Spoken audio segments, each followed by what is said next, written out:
ఇప్పుడు రెండవ మాటకు వస్తాము. ఒక అద్భుతమైన సంఘటన. పొడుపు కథ ఎంతమందికి ఇష్టం అండి? కొంతమంది పొడుపు అంటే ఏంది, కథ అంటే ఏందని చూస్తున్నా.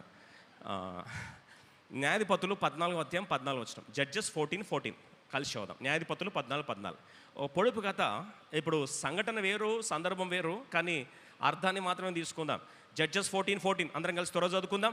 ఈ సత్యం చూసి దేవుణ్ణి ఆరాధిస్తాం. జడ్జెస్ 14 చాప్టర్ 14 వర్స్ 14 అందరం కలిసి చదువుకుందాం. కాగా అందరం కలిసి చదువుదామండి. మీరు బైబిల్ తీయాల్సిన అవసరం లేదు, స్క్రీన్లో రెఫరెన్స్ వస్తుంది, చూస్తే చాలు. చూసి చదవడానికి ప్రయత్నించండి. మీరు బైబిల్ తెరిచి నోట్స్ రాసుకోకపోయినా పర్లేదండి, లైవ్లో ఉంటుందిలేండి. ఈ ఒక్కరోజు కలిసి చదవడానికి ప్రయత్నించి. కాగా అతడు బలమైన దానిలో నుండి తీపి వచ్చెను, తిను దానిలో నుండి తిండి వచ్చెను అనెను.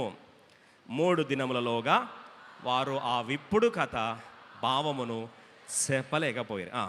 ఇప్పుడు వాళ్ళకు ఒక టెస్ట్ పెట్టాడంటండి.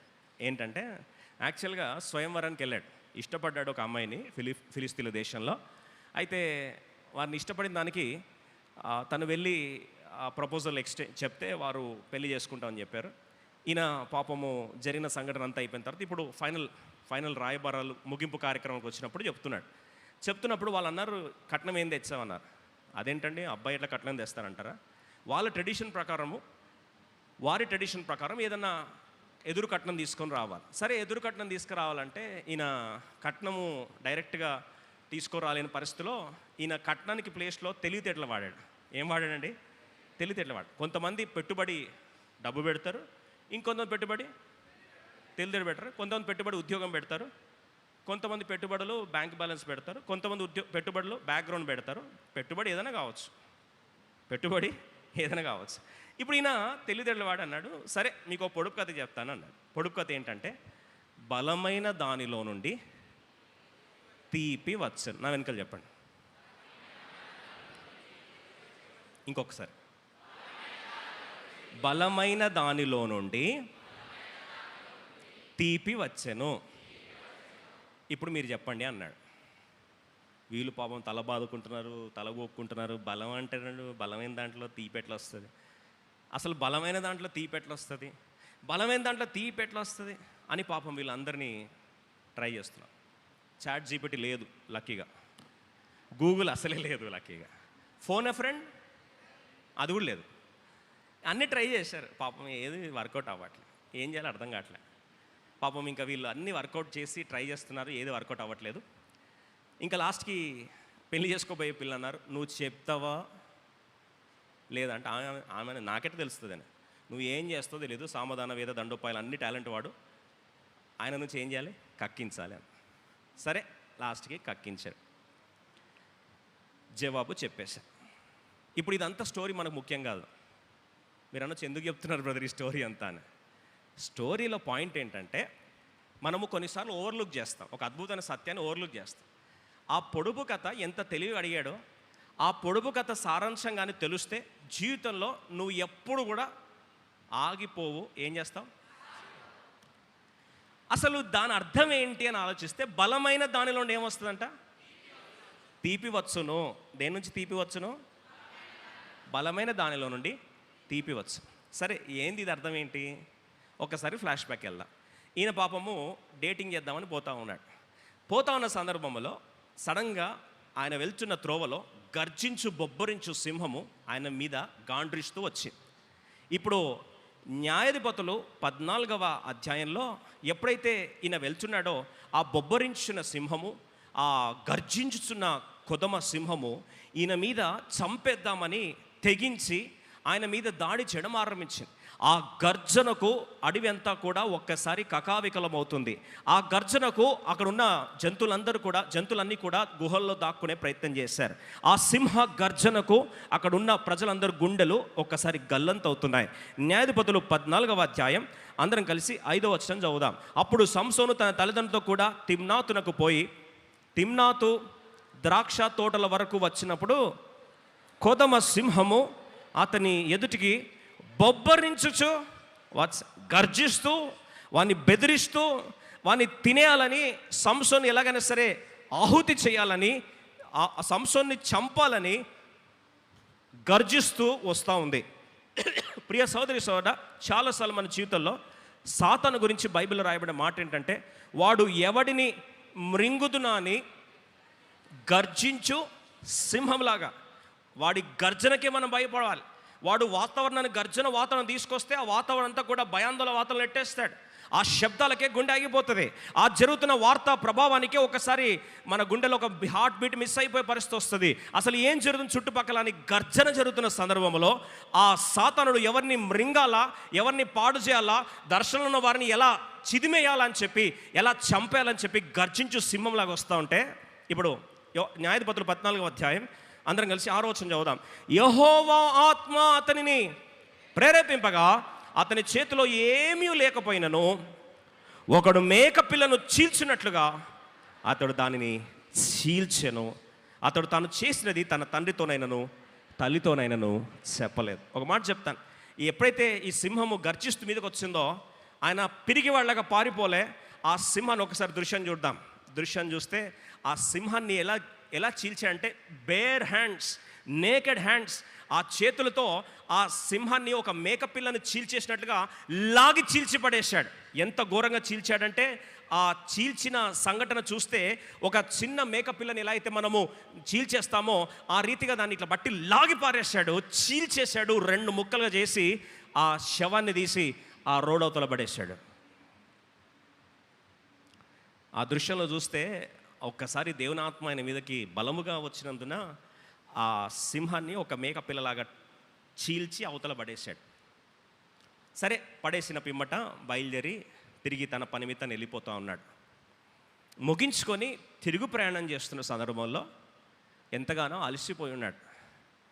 గుర్తొచ్చింది, ఇదే ప్రాంతంలో ఒకసారి నా మీద ఏం చేసింది, సింహము గర్జించింది కదా అన్నట్టు తిరిగి చూస్తే నిజంగానే సింహం కళేబరం అక్కడ ఉందట.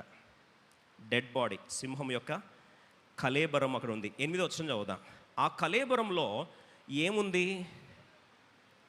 కొంతకాలమైన తర్వాత అతడు ఆమెను తీసుకొని వచ్చుటకు తిరిగి వెళ్ళుచుండగా ఆ సింహపు కళేబరమును చూచుటకై ఆ వైపు తిరిగినప్పుడు సింహపు కళేబరములో తేనె టీగల గుంపును తేనెయు కనబడెను. ఏం కనిపించిందట?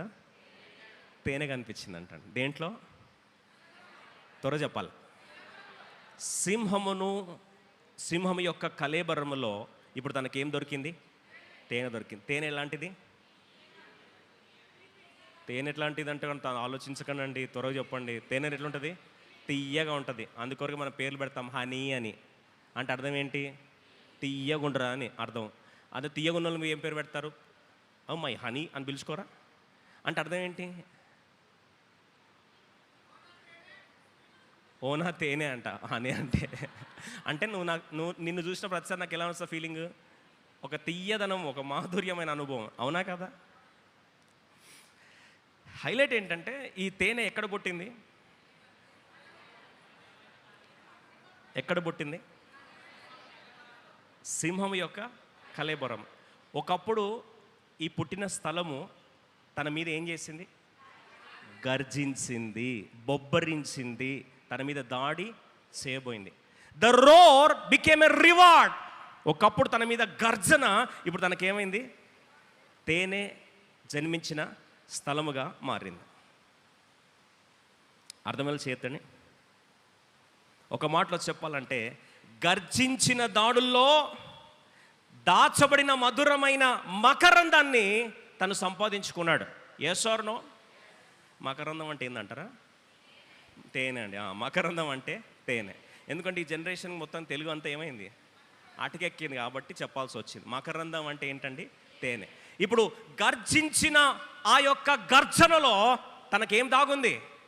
మకరందం దాగుంది, తేనె దాగుంది, తీయటి అనుభవాలు దాగున్నాయి. ఒక మాటలో చెప్పాలంటే the sweetness was in the strongest attack of the enemy and the roar of the enemy. ఇప్పుడు శత్రువు ఎక్కడైతే గర్జించిందో ఆ గర్జించిన స్థలమే తన పాలిట ఏమైంది?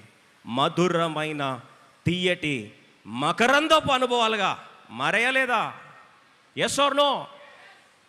చాలాసార్లు మన జీవితంలో మరి మధురమైన మకరందపు అనుభవాన్ని అనుభవించాలి అంటే, రుచి చూడాలి అంటే ముందు ఆ జన్మించిన స్థలములో, ఆ ప్రాంతములో శత్రు మన మీద ఏం చేయాలి? గర్జించాలి, దాడి చేయాలి. ఎంత బలమైన దాడి జరిగితే అంత తీయటి తేనెను అనుభవిస్తాం. అర్థమైందా లేదా అండి?